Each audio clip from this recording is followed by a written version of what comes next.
नमस्कार, मैं डॉक्टर राकेश पाठक। प्रधानमंत्री नरेंद्र मोदी का अमेरिका का दौरा ख़त्म होने वाला है। आज 23 सितंबर को उनका प्रवास समाप्त हो जाएगा, लेकिन इस यात्रा की एक अहम घटना ये है कि देश के राष्ट्रीय सुरक्षा सलाहकार इस पूरी यात्रा से गैर हाजिर रहे। वे प्रधानमंत्री के साथ अमेरिका नहीं गए या यूँ कहें नहीं जा सके, और इसकी वजह रही खालिस्तानी आतंकवादी गुरपतवंत सिंह पन्नू की तरफ से दायर एक मुकदमा और उस मुकदमे में अमेरिका की अदालत से जारी हुए समन। शायद इसी वजह से राष्ट्रीय सुरक्षा सलाहकार अजित डोभाल अमेरिका नहीं जा सके। आइए आपको सिलसिलेवार बताते हैं कि दरअसल में अजित डोभाल, जो कि NSA हैं, हमारे देश के राष्ट्रीय सुरक्षा सलाहकार हैं, जो आमतौर पर प्रधानमंत्री की विदेश यात्रा में साथ जाते ही हैं, लेकिन इस दफ़ा वे प्रधानमंत्री के साथ अमेरिका नहीं जा सके। इसकी वजह बनी पिछले साल नवंबर में, यानी नवंबर 2023 में खालिस्तानी आतंकवादी गुरपतवंत सिंह पन्नू की तरफ से न्यूयॉर्क की एक जिला अदालत में दायर किया गया मुकदमा। इस मुकदमे के चलते अजित डोभाल अमेरिका नहीं जा सके। ये मुकदमा क्या है हम आपको पहले भी बता चुके, एक बार फिर बता दें और उसके बाद बताएंगे कि NSA अजित डोभाल का अमेरिका में गैर हाजिर रहना कितना महत्वपूर्ण है और प्रधानमंत्री नरेंद्र मोदी और अमेरिकी राष्ट्रपति के साथ बैठकों में उनका होना कितना महत्वपूर्ण हो सकता था। तो आपको याद होगा कि पिछले साल अमेरिका से खबर आई थी कि भारतीय कारोबारी निखिल गुप्ता ने किसी के कहने से गुरपतवंत सिंह पन्नू की हत्या की सुपारी किसी को दी। जिसे उस निखिल गुप्ता ने सुपारी दी वो असल में FBI का एजेंट था, यानी अमेरिका की जो जांच एजेंसी है, खुफिया एजेंसी है, उसका एक एजेंट था। लेकिन वो निखिल गुप्ता भारतीय कारोबारी के सामने खुद को भाड़े के हत्यारे के रूप में पेश करता रहा। निखिल गुप्ता ने इस कथित शूटर को, इस भाड़े के हत्यारे को सुपारी दी कि वो सिख फॉर जस्टिस के नेता गुरपतवंत सिंह पन्नू की हत्या कर दे। इसके लिए $1 लाख में सुपारी तय हुई, जिसमें से $50,000 एडवांस में दिए जाना तय हुआ। लेकिन दरअसल में ये जो भाड़े का हत्यारा था, तथा कथित हत्यारा था, वो FBI का एजेंट था। उसने निखिल गुप्ता से बातचीत करते हुए, संपर्क बनाए रखकर, काम का जिम्मा लेते हुए सब कुछ पता लगा लिया और उसकी जानकारी के मुताबिक, जो अभियोग लगाया गया है उसके मुताबिक, निखिल गुप्ता हमारे देश की यानी भारत की सबसे बड़ी गुप्तचर agency research and analysis wing raw के कहने पर पन्नू की हत्या की सुपारी देने का काम कर रहा था। रॉ का एजेंट विक्रम यादव निखिल गुप्ता के संपर्क में था। विक्रम यादव निखिल गुप्ता को पन्नू के बारे में जानकारियां उपलब्ध कराता था। निखिल गुप्ता वे सारी जानकारियां, जिसमें पन्नू की फ़ोटो, पन्नू के पते ठिकाने, उसकी गतिविधियां, उसके आने जाने का सारा ब्यौरा उस कथित भाड़े के हत्यारे को पहुंचाता था। लेकिन जब पूरी तरह से इसकी पुष्टि उस FBI एजेंट ने कर ली कि पन्नू की हत्या की सुपारी रॉ के एजेंट ने दी है, यानी भारत की एजेंसी ने दी है, उसके बाद उसने अपनी एजेंसी को सारी जानकारी दी। अमेरिकी सरकार को जब इसकी जानकारी मिली तो वहाँ पर मुकदमा दर्ज किया गया, क्योंकि पन्नू अमेरिका का नागरिक है, इसके साथ साथ उसके पास दोहरी नागरिकता है। वो पन्नू अमेरिका का नागरिक है और साथ में वो कनाडा की नागरिकता भी रखता है, यानी उसके पास दोहरी नागरिकता है।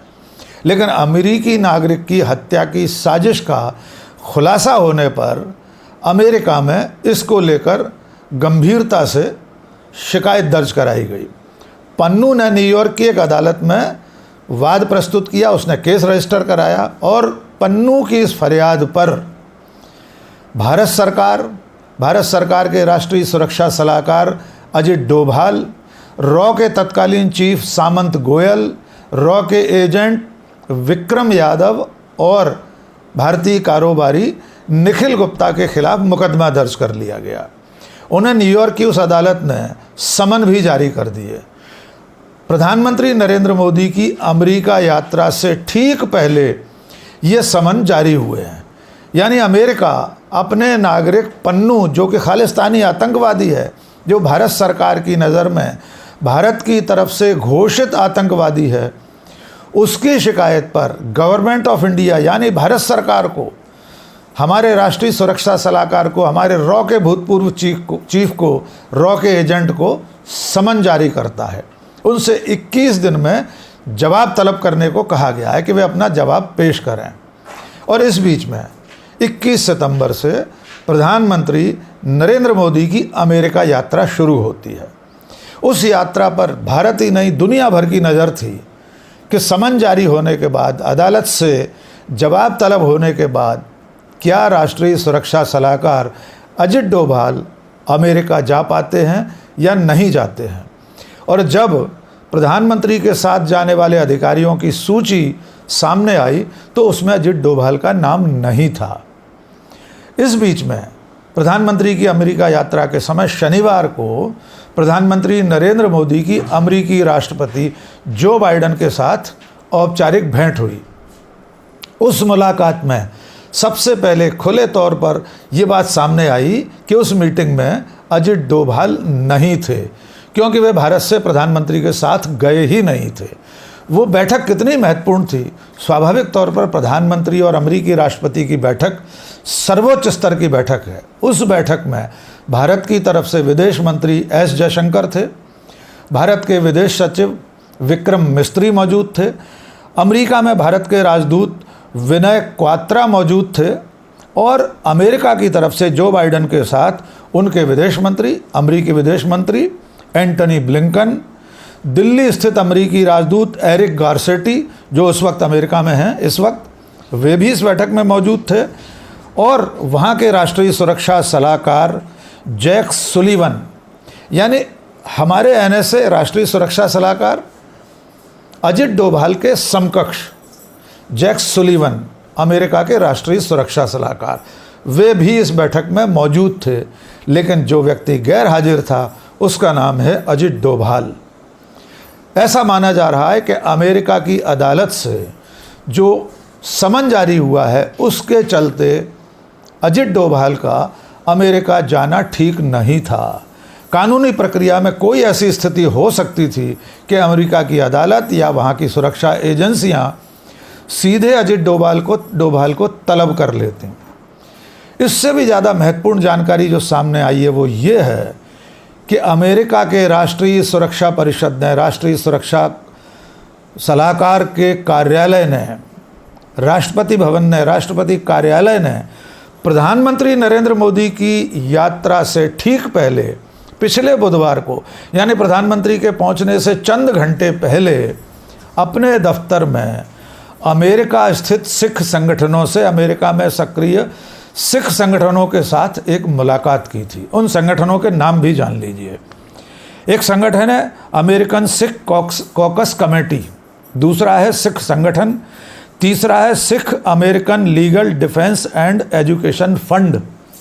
इन संस्थाओं के पदाधिकारियों के साथ अमेरिका के राष्ट्रीय सुरक्षा सलाहकार के कार्यालय ने, उनकी परिषद ने, अधिकारियों ने मुलाकात की, और इन सिख संगठनों ने, इन संगठनों के पदाधिकारियों ने अमेरिका के राष्ट्रपति भवन से, राष्ट्रपति कार्यालय से, राष्ट्रीय सुरक्षा सलाहकार के दफ्तर से ये फरियाद की है कि गुरपतवंत सिंह पन्नू अमेरिकन नागरिक है, अमेरिका का नागरिक है, उसकी हत्या की सुपारी अगर भारत सरकार देती है, भारत की सुरक्षा एजेंसियां देती हैं, तो ये गलत है। उसकी हिफाजत करना अमेरिका की जिम्मेदारी है, अमेरिकी सरकार की जिम्मेदारी है। और जो जानकारी सामने आई है उसके मुताबिक अमेरिका की सरकार ने, राष्ट्रपति भवन ने, वहाँ के राष्ट्रीय सुरक्षा सलाहकार परिषद ने, कार्यालय ने इन सिख संगठनों को भरोसा दिलाया है कि अमेरिका की सरकार अपने नागरिक पन्नों की हिफाजत की चिंता करेगी। ये बेहद चिंताजनक बात है कि जो गुरपतवंत सिंह पन्नू भारत की अखंडता के खिलाफ दुनिया भर में आंदोलन छेड़े हुए है, जो खालिस्तान का हिमायती है, जो खालिस्तान बनाए जाने के सबसे बड़े आंदोलनकारियों में से एक है, उसको लेकर उसकी फरियाद पर भारत सरकार यानी गवर्नमेंट ऑफ इंडिया, भारत के राष्ट्रीय सुरक्षा सलाहकार और हमारी सबसे बड़ी खुफिया एजेंसी के भूतपूर्व डायरेक्टर के खिलाफ समन जारी होना बेहद चिंताजनक है। और इस सब के चलते प्रधानमंत्री की औपचारिक अमेरिका यात्रा में एनएसए का, अजित डोभाल का न जा पाना भी एक गंभीर बात के रूप में दर्ज किया गया है। लेकिन इस बीच में इस पूरे घटनाक्रम को लेकर यानी पन्नू के मुकदमे में समन जारी होने को लेकर भारत का विदेश मंत्रालय, भारत के विदेश सचिव, विदेश मंत्रालय के प्रवक्ता उससे अनुचित बता चुके हैं। इस तरह के मुकदमे को, इस तरह का समन जारी होने को पूरी तरह गैर ज़रूरी, बेजा बता चुके हैं। भारत सरकार का कहना है, भारत सरकार के विदेश मंत्रालय का कहना है कि पन्नू की हत्या की साजिश से भारत का, भारत सरकार का, एनएसए का किसी का कोई लेना देना नहीं है और उस समन के बारे में कानूनी तौर पर निपटा जाएगा। और इस बीच में प्रधानमंत्री के साथ अजित डोभाल के न जाने को लेकर इस तरह की बात सामने आई है कि चूंकि जम्मू कश्मीर में चुनाव है, जम्मू कश्मीर का चुनाव आतंकवादी घटनाओं के साए में हो रहा है, इसलिए अजित डोभाल अमेरिका नहीं गए हैं। लेकिन उनका प्रधानमंत्री के साथ अमेरिका न जाना एक गंभीर और रेखांकित करने वाली बात है।